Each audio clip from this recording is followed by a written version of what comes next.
1000 बांग्लादेशी भारत की सीमा में घुसने का प्रयास कर रहे हैं और इसमें से 80 ऐसे बांग्लादेशी है जिनको भारत से भगाया गया था। वही उधर से टीम बना करके लोगों को लेकर के भारत के अंदर आने की कोशिश कर रहे हैं, चाहे फिर वो चाकू, छुरी, लकड़ी, गन वगैरह जो भी हथियार है वो ला करके भारत के साथ में लड़ने की कोशिश कर रहे हैं और भारत के ऊपर हमला करने की कोशिश कर रहे हैं। मैंने आपको बहुत पहले बता चुका हूं, भारत के अब सिर्फ दो दुश्मन नहीं है, चाइना और पाकिस्तान, बल्कि अब भारत का तीसरा दुश्मन भी क्रिएट हो चुका है जिसका नाम बांग्लादेश है।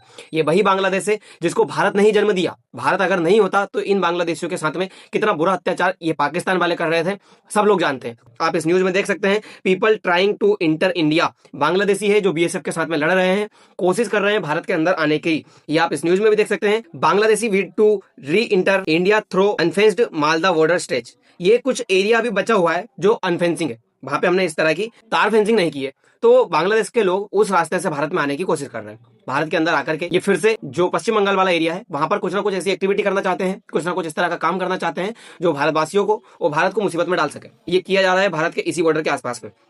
एक चीज समझिएगा, ये बॉर्डर इतना ज्यादा कीमती क्यों हो रहा है बांग्लादेशियों के लिए, क्योंकि बांग्लादेश जानता है कि ये है भारत का चिकन नेक, और इस चिकन नेक को अगर ब्लॉक करना है, ये जो नॉर्थ ईस्ट वाला हिस्सा है इसको अलग करना है भारत से, तो ये पूरा का पूरा हिस्सा कंट्रोल में लेना होगा। सबसे बड़ी बात, यहाँ पे चाइना अपना इन्वॉल्वमेंट लगा रखा है। चाइना क्यों लगा रखा है? क्योंकि यहाँ पे है एक लाल मोनीरहट एयरवेस।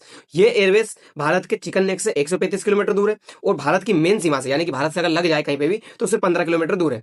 चाइना यहाँ पे बैठ रहा है ताकि भारत के ये हिस्से के ऊपर, चिकन नेक के ऊपर नजर रख सके, दूसरा भारत के इस हिस्से के ऊपर नजर रख सके। अब ये हिस्सा क्यों इंपॉर्टेंट है? क्योंकि मैंने आपको जस्ट पिछले सेशन में बताया, भारत के नॉर्थ ईस्ट वाले हिस्से में खनिज का पता लगाया गया है। पता चला है कि यहाँ पे इतना खनिज है, इतने रेयर अर्थ मिनरल्स निकल सकते हैं कि भारत की जो जरूरत है उसकी पूरी पूर्ति की जा सकती है। अब चाइना और अमेरिका को डर इस बात का है कि अगर भारत यहाँ से रेयर अर्थ मिनरल्स और खनिज वगैरह निकाल लेगा तो भारत फिर ना चाइना पे डिपेंड होगा ना अमेरिका पे डिपेंड होगा।